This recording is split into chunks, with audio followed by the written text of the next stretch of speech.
Assalamualaikum. This is Farooq Khan. Welcome back to another video. I hope you all are doing well. So इस video में हम लोग chapter 17 nervous coordination के MCQ solve करेंगे।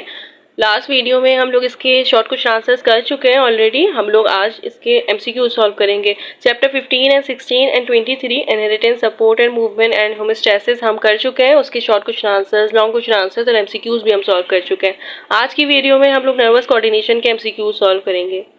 MCQ number 1 है most of the neurons in the human brain are. So वो inter neurons होते हैं। आपको पता होगा कि इंटर न्यूरॉन्स ही हैं जो सेंट्रल नर्वस सिस्टम में प्रेजेंट होते हैं। आपने टाइप्स में पढ़ा होगा कि इसको एसोसिएशन न्यूरॉन्स भी कहते हैं। जब हम शॉर्ट क्वेश्चन आंसर कर रहे थे तो उसमें एक रीजन ये भी बताना था कि इसको एसोसिएशन न्यूरॉन क्यों कहते हैं, क्योंकि ये सेंसरी और मोटर के बिटवीन होते हैं। सेंसरी न्यूरॉन्स वो होते हैं जो किसी भी स्टिमुलाई को रिसेप्टर से लेके सेंट्रल नर्वस सिस्टम तक लाते हैं, और फिर मोटर न्यूरॉन्स वो होते हैं जो सेंट्रल नर्वस सिस्टम से लेके किसी भी इफेक्टर्स तक पहुंचाते हैं रिस्पॉन्स को। वो कोई मसल हो सकता है, कोई ग्लैंड्स हो सकते हैं। तो यहाँ पे करेक्ट ऑप्शन होगा सी, क्योंकि सेंट्रल नर्वस सिस्टम में ह्यूमन ब्रेन में प्रेजेंट होते हैं इंटरन्यूरॉन्स। एमसीक्यू नंबर 2 है a nervous system can alter activities in target cells in muscle and glands because. So nervous system alter करते हैं एक्टिविटीज को टारगेट सेल्स में। कोई भी मसल हो सकता है, कोई भी ग्लैंड हो सकता है, क्योंकि टारगेट सेल के ऊपर कुछ रिसेप्टर होते हैं। जब भी कोई नर्वस सिस्टम केमिकल्स को रिलीज करता है, न्यूरोट्रांसमीटर जिसको हम कहते हैं, तो वो जाके उससे अटैच होते हैं रिसेप्टर से। इसकी वजह से जो एक्टिविटीज हैं वो अल्टर हो सकती हैं। सो करेक्ट ऑप्शन यहाँ पे बी होगा, क्योंकि रिसेप्टर्स होते हैं जिसके ऊपर वो केमिकल जाता है। एमसीक्यू नंबर 3 है for a neuron with an initial membrane potential at -70 MV an increase in the movement of potassium ions out of that neuron cytoplasm would result in. So ये होगा हाइपर पोलराइजेशन ऑफ न्यूरॉन्स। इसमें क्या होता है कि जब potassium आइन के प्लस आइन के साथ बाहर आना शुरू हो जाते हैं, तो जो क्लोरीन माइनस आइंस हैं वो चैनल से इनफ्लक्स होते हैं अंदर। उसकी वजह से मोर नेगेटिव पोटेंशियल हो जाता है, मेम्ब्रेन पोटेंशियल ज़्यादा हो जाता है -70 से। तो हम उसको कहते हैं कि यह हाइपर पोलराइजेशन ऑफ न्यूरॉन्स है। इसकी वजह से जो पोटेशियम आइंस हैं वो बाहर आ रहे हैं, मूवमेंट उनकी बाहर हो रही है आउट ऑफ द न्यूरॉन्स, और क्लोरीन माइनस आइंस चैनल के जरिए अंदर आ रहे हैं। उसकी वजह से मोर नेगेटिव पोटेंशियल हो जाता है। Correct option is B. MCQ number 4 है action potential move along axons. So यहाँ पे 4 ऑप्शन दिए हुए हैं और इसका आंसर होगा डी।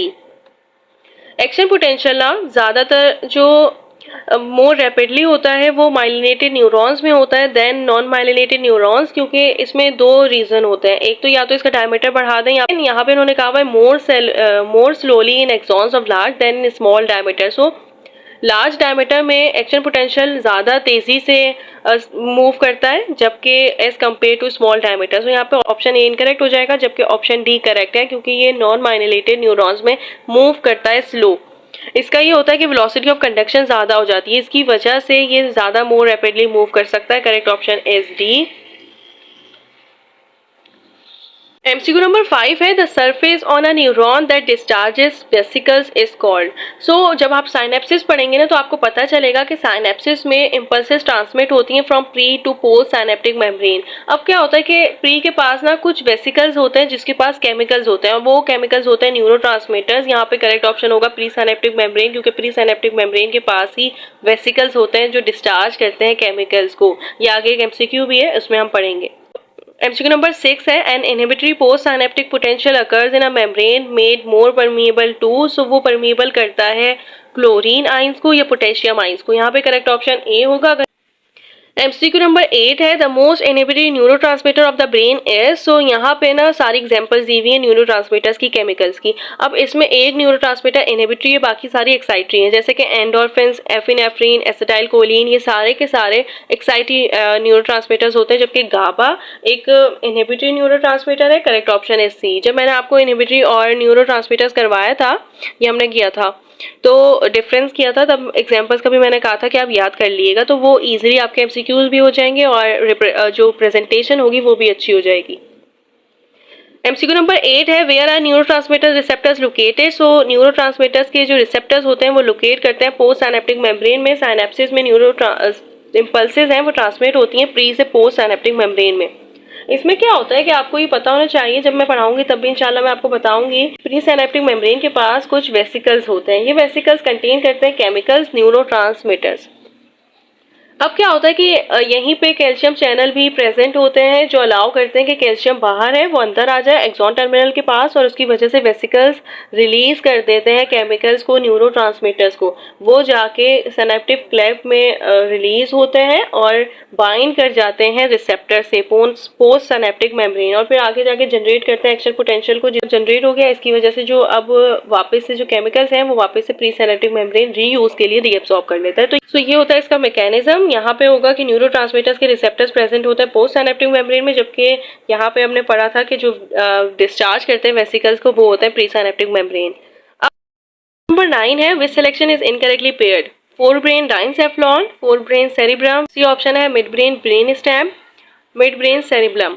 पहले आपको पता होना चाहिए कि फोर ब्रेन में डाइनसेफ्लॉन भी होता है और टेलीसेफ्लॉन भी होता है। डाइनसेफ्लॉन में सेरिब्रम आ जाता है, फोर ब्रेन में सेरिब्रम होता है। सही है, ये ऑप्शन ए और बी दोनों करेक्ट हो गए। ऑप्शन सी भी करेक्ट है, मिड ब्रेन में ब्रेन स्टेम होता है, ये भी करेक्ट होगा। लेकिन मिड ब्रेन में सेरिबेलम नहीं होता। सेरिबेलम एक और पार्ट है ब्रेन का, उसको हम कहते हैं हाइंड ब्रेन, उसमें होता है सेरिबेलम और medulla oblongata and pons. Correct option यहाँ पे होगा डी, क्योंकि ये इनकरेक्टली पेयर्ड है। यहाँ पे हाइंड ब्रेन आना चाहिए था, तब हम करेक्ट करते हैं। MCQ नंबर 10 है which of the following receptors is incorrectly paired with the type of energy is transduces. तो ये रिसेप्टर्स दिए हुए, रिसेप्टर 5 तरीके के होते हैं। एक होता है नोसियो रिसेप्टर जिसको पेन रिसेप्टर कहते हैं, और एक होता है थर्मो रिसेप्टर, ये हीट से रिलेट करता है, ये टाइप ऑफ एनर्जी को पेयर्ड है मतलब ट्रांसड्यूस करता है।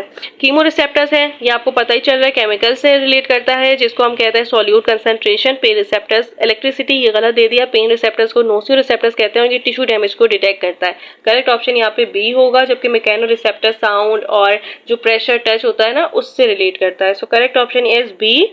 आई होप समझ आ गया होगा। इंशाल्लाह मेरी पूरी कोशिश है कि मैं डिटेल आंसर्स भी जल्दी करवा दूं। इसके बाद इंशाल्लाह हम पूरी कोशिश करेंगे कि बॉटनी का पार्ट स्टार्ट करें। All the best to all of you. अल्लाह हाफिज।